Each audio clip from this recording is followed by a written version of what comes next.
Sometimes it feels like the sun will never rise, like the birds will never sing again.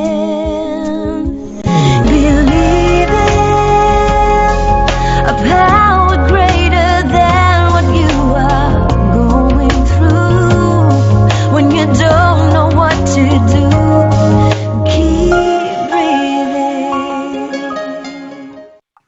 That's right. When you don't know what to do, just keep on breathing. The City of Angels in Los Angeles, and typically from also the Big Apple in New York City. Welcome to all my listeners out there in Radio Land. I'm Dave, the Caregiver's Caregiver at caregiverdave.com, usually along with my lovely co-host Adrienne Gruberg at caregiverspace.org, but she's out sick today. We hope she feels better. And we are coming to you live and on demand 24/7 on numerous syndicated radio and podcast networks, on 26 audio and video platforms, including iHeartRadio, iTunes, YouTube, Spreaker, SoundCloud, Vimeo, Stitcher Radio, Blog Talk Radio, and the list goes on, as well as other syndicated platforms. In fact, we're proud to be voted #1 caregiver podcast of the top 50 on Player FM, and #2 on FeedSpot out of the top 60, and #2 on caringvillage.com. And we have an especially exciting show planned for you today. Dr. George Viney is a psychotherapist, poet, magician, storyteller, speaker, and author of the forthcoming books, The Fathering Thread and The Protecting Veil, and The Wedding of Eros and Psyche, and providing psychotherapy for over 25 years, and has served underprivileged youth families for 20 years as a therapist and clinical supervisor in public mental health. He has a doctorate in clinical psychology from the Chicago School of Professional Psychology and a BS degree from Northwestern University in theater. Creative calling is to care for the psyche and attend to its logos. And just a reminder, you can listen to that interview and all my interviews on our website, caregiverdave.com, or any of our other 26 global networks that I mentioned earlier, iHeartRadio, iTunes, etc. All right, enough of that. Dr. Viney, welcome to the Caregiver Dave Show. We're so excited to have you on. Thank you. Thank you. I think next time or after the podcast, I'm going to sit down and write a haiku version of that resume. I usually don't share that much, but it was so fascinating and so unusual that I share with our listeners all of your many, many hats that you wear. And so I just like to ask my guests the first question: why was Dr. George Viney placed on this earth, and what is your purpose here? It came to me, an old story that perhaps some of your listeners have heard about, the Holy Grail. And the Holy Grail was a sacred cup that Christ had at the Last Supper, and then it went into this beautiful Western mythology around King Arthur. At one point, the main character named Percival, a young knight, finds himself in the Grail Castle. He's next to the Fisher King, who's deeply wounded. And as a result, the entire realm is not well. In that evening, a beautiful procession starts to move through this feast that the Fisher King is holding in Percival's honor. He sees young damsels moving across out of one room and into another room, and on the way, he sees for the very first time the marvelous Grail. However, he forgot to ask some important questions.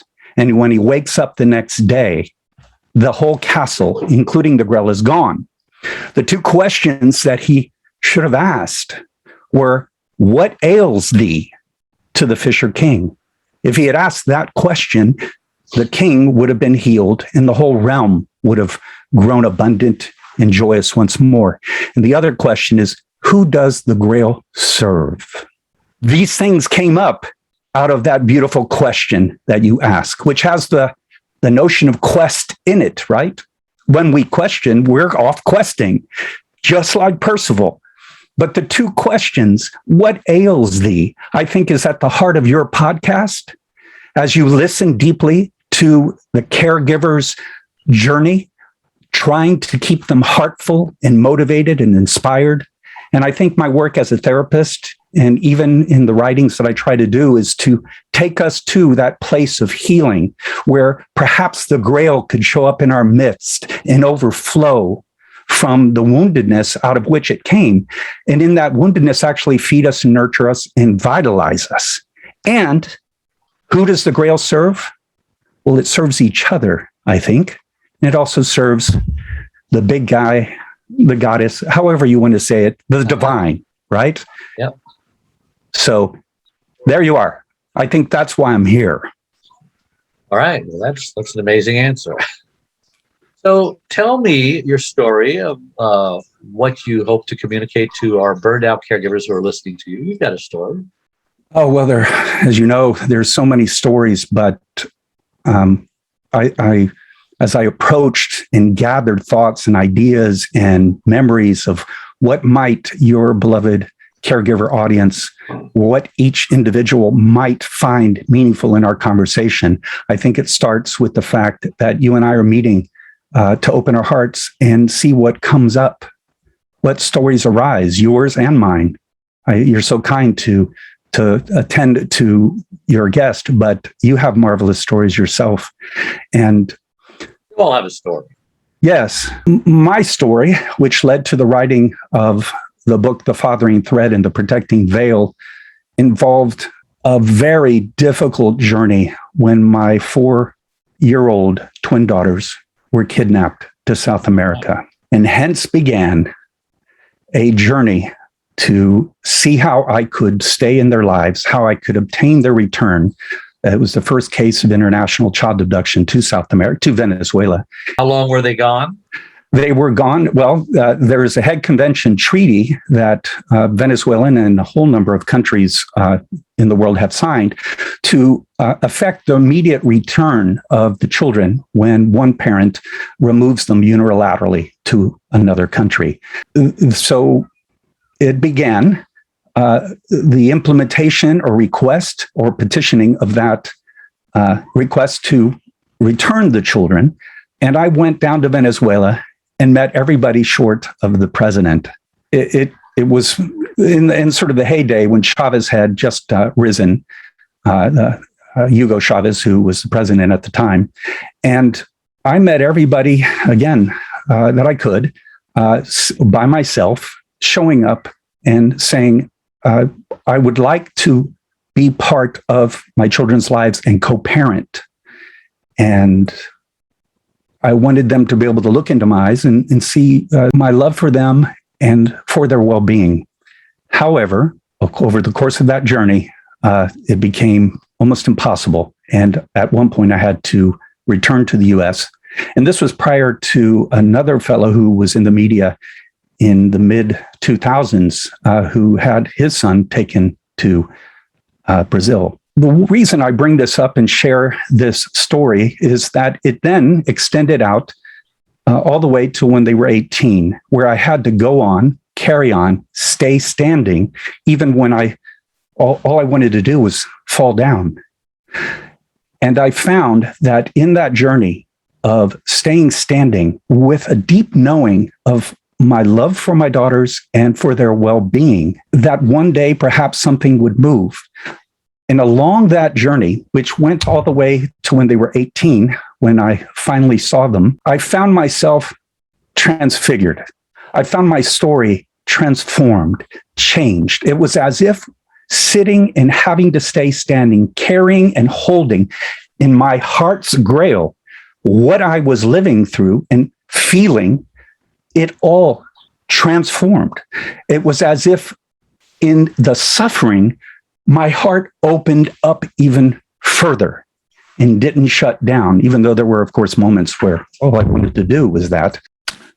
The reason I am sharing this story is because I imagine any caregiver is struggling with the same story of having something before them that they have to lean into and keep that heart open, even when things cross your path, right? And you try to integrate it and sort of like E.T., keep that heart burning brighter, lighting up and attuning and finding your way with what is before you. So you're comparing what happened to you, children being kidnapped, not seeing them till they're 18, something similar that happens to a caregiver when they lose their loved one, either through dementia and the real person is gone, and now they have this substitute, this new person that they have to deal with, and dealing with the grief. I assume you went through the grief process. You want to Absolutely. talk about grief and what kind of grief you were going through and how you managed to cope with the grief and go through the grief, reach the acceptance part of the grief that maybe the burnout caregivers are also struggling with? As a storyteller, I have found that many stories have wisdom in their images. And if you read almost any storyteller, when the main character is at their wit's end, if the young princess to be doesn't spin gold by the morning, the queen is going to cut a path between her head and her shoulders, and her head's going to roll. She does her best. She tries to weave. And just at that moment, there is a knock at the window, and the help comes, just the right help. I found myself every single instance that I was leaning into, falling into, beginning to drown in frustration, the feeling of deep loss, grief, sorrow. It was always at that moment where there would be a rap at the window. Someone would step into my life with just the perfect word, whether it was a stranger that I met saying just the right thing. How would they know? But they seemed to know at some level. Or a dream would come. What I would say about loss from this side of both attending to, from survivors of torture to youth and their parents and the sufferings each one has been asked to go through. If you lean in with courage, with heart, with deep listening to what might be blowing through in terms of meaning and purpose in this very, very difficult situation that one is going through, you go so deeply into it that paradoxically, surprisingly, like the rap at the window, there is some sort of coming out through the other side into joy. So you were grieving for many years. I don't know how old they were when they were taken. How old? 4 years old. 4. So at least 14 years you were grieving, not knowing what the future was going to hold, not knowing if this would resolve itself next week, next month, next year, 10 years, ever. Did you ever reach acceptance, and what form did it take? How long did it take? Over and over, I would have feelings overwhelm me. There were times in which the girls would reject and have a perception of me that wasn't true or accurate. And during those 14 years? Yeah, during those 14 years. So maybe they were being lied to and you were being misrepresented. And so... Yeah, and I... likewise, maybe it seems like the loved one, I'm making the comparison, is getting worse instead of better, and all hope dashed. Yes, absolutely. So as I found myself with that, the best image I might be able to provide is there is a beautiful song by a Spanish flamenco singer named Enrique Morente, and he sings Leonard Cohen's song, Hallelujah. And if you heard it, he sings into such sorrow, such grief, such lamentation. It's as if he just bears and rents his shirt and just bears his soul and puts it all out there and goes deep to the very source, the very bottomless well of his grief. And then, having gone there, the song, his singing, his voice breaking as he goes, seems to pierce over to the other side, the flip side of this coin, this mystery. And he comes into a joy that is exquisite, ecstatic, humbling. And I feel, when the first time I heard it, I felt like that's it. That's the way. Because the other way, whether we're caregiving someone that we love or dealing with an impossible situation, is you can shut down and seal your heart over, understandably, because it becomes too much. And we all do this at times. And at the same time, perhaps really hold it, cook it, like the ancient alchemists would do, and transform it. And then it starts to reveal that somehow within that journey that you are committed to, because of love, everything changes. And our opportunity to care for the ones we love or to hold them in our hearts when we can't be with them As hard as that might be, at the end, I think when we're on our deathbed and about to make a transition into that most opaque of mysteries, this act of loving, this giving ourselves away, this surrendering into losing ourselves to serve others, while paradoxically, by doing that, you become more yourself than you ever could have been. Yeah, you talk a lot about dreams and synchronicities. Am I saying that word right? Yes, yes. And the little voice. Talk about some practical ways that caregivers who are really struggling can deal with what they're feeling in a concrete way that they can, take home with them at the end of this interview. Synchronicities mean meaningful chance. You think of a friend and suddenly they call. You have an idea and you're out in the world that day and suddenly you meet the person who can make something like that happen and come into reality. So synchronicities are the way an inner movement or process you're having somehow seems to link up with something showing up in the world. But there's no causal or origin. It just happens, And so these meaningful chances, like there's a beautiful movie called Serendipity, where that whole story is about these synchronicities. So like the fairy tale that I mentioned, or that image, when you just don't know what to do, if you can await, attune, look around, over and over, I have found that the signs come. They appear. Just this morning, Dave, as I was sort of gathering my feeling in my heart to engage in this with you, I'm sitting out in the back, and the hugest butterfly I have ever seen comes rolling in and starts to flutter on some flowers that were this far away from me. In ancient Greece, the image of the soul or psyche was the butterfly, because I guess the transformation that occurs.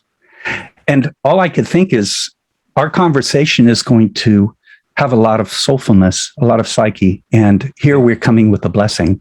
So I would say, watch for the signs. They're all around you.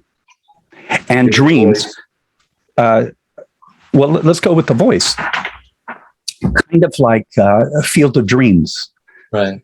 You're minding your own business, and suddenly you hear a voice. And for me, it's always come kind of as a whisper. Feels like it's your voice, but I've become acquainted enough with it that it doesn't quite feel like I'm making this up or I came up with it. It feels other, with a capital O, like a sacred other. Right. And that voice seems to prompt or point the way, do this or do that. I was about to graduate from Northwestern in college, and I was thinking theater, so I was going to lose all sorts of containment and go into the uncertain unknown of acting. And I had a little voice that said, why don't you go to Texas where your grandmother is, my mom's mom? And I ended up going, and that summer she passed away.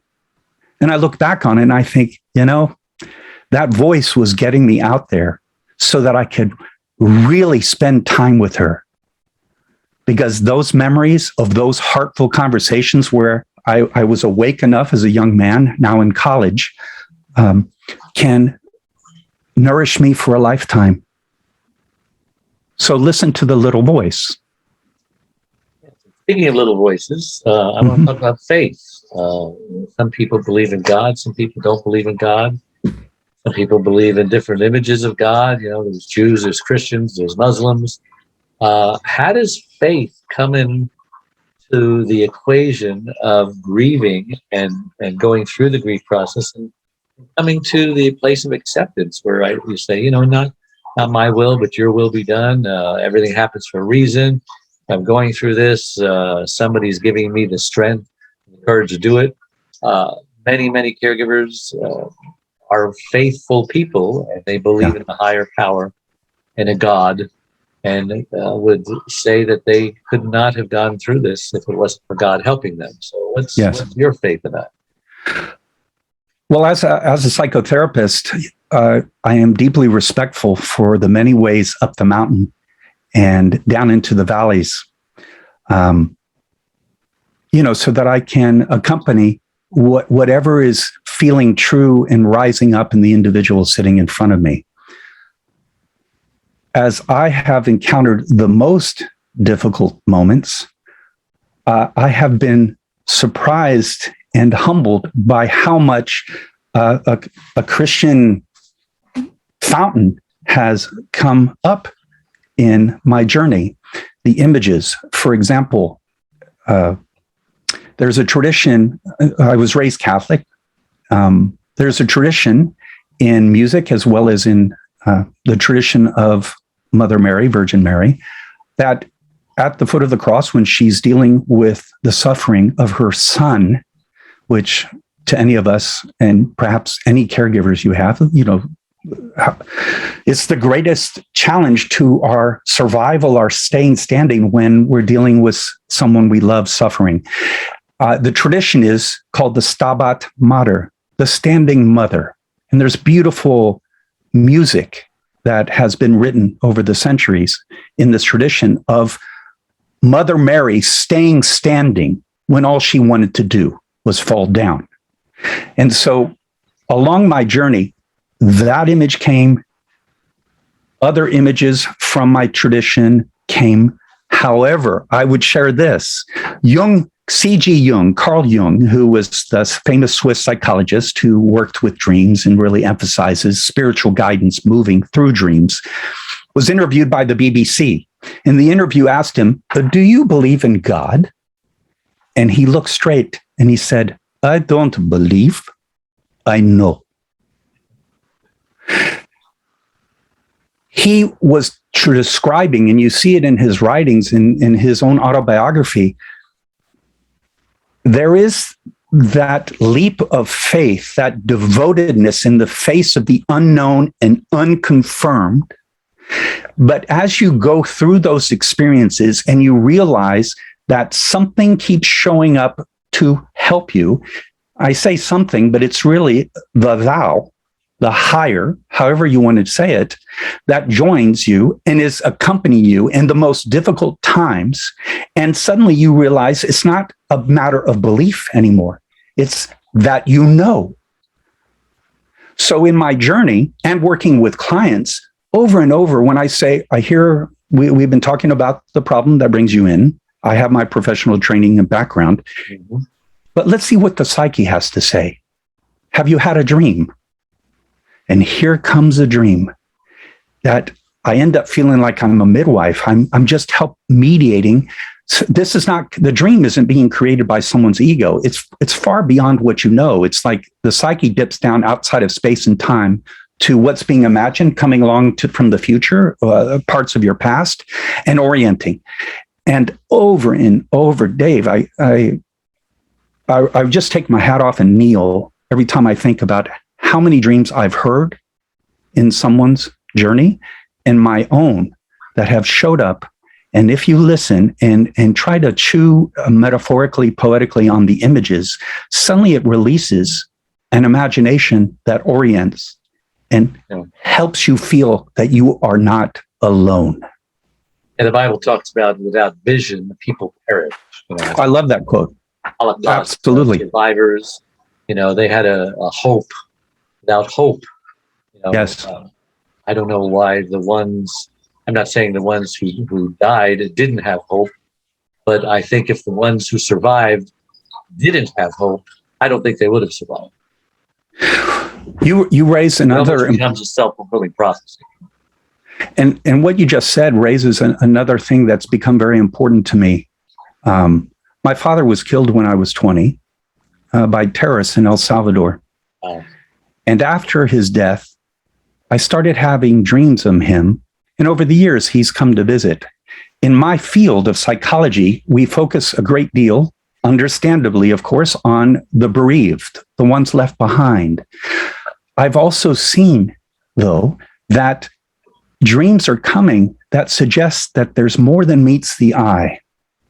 A woman I know lost 3 of her children, each one when they turned 19. You can imagine her grief.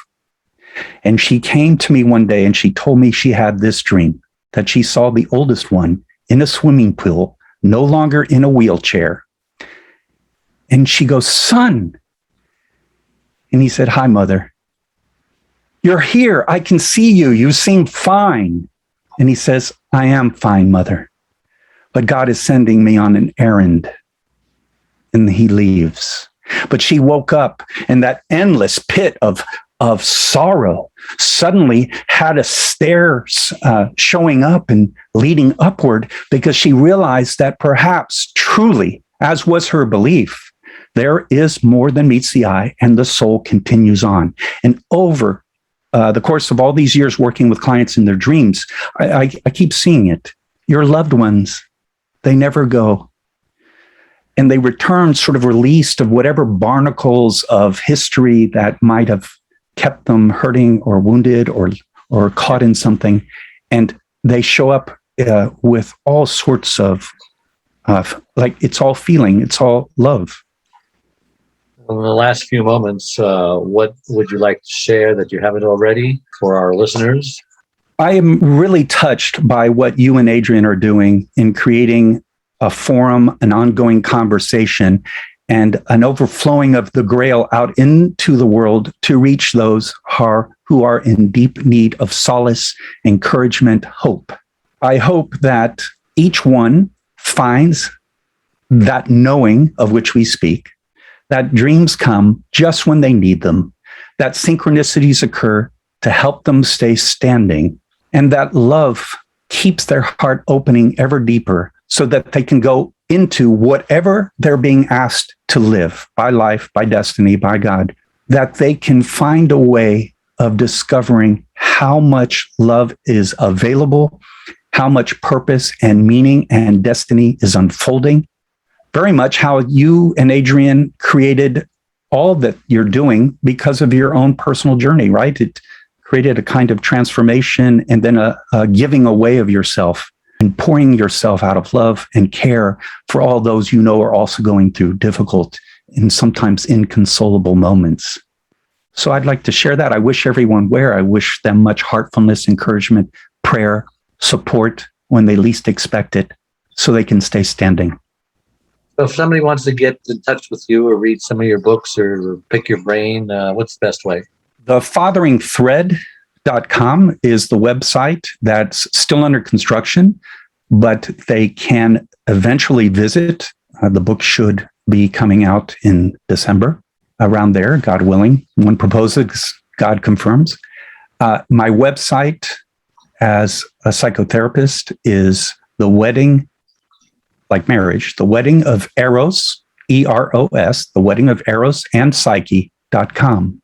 And of course, you can find me on Facebook. My last name is spelled Viney, Viney. What's that hypothetical wedding about? That's a series of poetry that blew through, that seemed to all have initially all sorts of images from the one story that Psyche is spoken about as a mythological figure when she fell in love with the god of love, Amor, or Psyche. And it wasn't an easy thing. There were tasks to overcome. And when I met my wife, my beloved Anahit, this streaming of poetry blew through, clothed in that tale, because I was learning all about love, and I was being more and more deeply initiated into how you soul make through staying connected to love. So it's a book of poetry on that. Wow. You still do magic. I still do. Perhaps since we live near each other one day, as a magician member, I can take you and if you could get me into the magic castle, I would forever be grateful. Absolutely. It is truly a magical place, isn't it? It's the Mecca for magicians in the world. I graduated USC.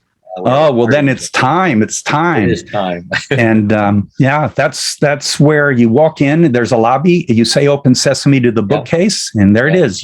Thing opens up, and in you go. Oh, I'm going to have hope and a dream that you're going to call me one day. Thank you. Oh, no, absolutely, Dave. Absolutely. Be my pleasure and privilege. And for those of you who want to get a hold of me, it's caregiverdave.com. We've got free gifts for anyone who needs to visit our online support group, and it's filled with resources, blogs, videos, these shows, and I highly recommend it. And if you're not a caregiver, send a caregiver over there and help them to join. It'll help them out. You just might be saving their life. And anyone wants to know more about Adrian's site, it's the Caregiver Space, and her website is caregiverspace.org. First on Facebook, and mine on Facebook, Caregiver Day. So thank you so much, everybody, for coming on board. We appreciate it, and we'll see you next time, same place. Bye-bye. We are a community of caregivers that understands and supports you wherever you are in your journey. We are a place to connect with other caregivers, but more importantly, a place to get practical, actionable help. There are lots of ways for you to get support. First of all, you can download our welcome pack.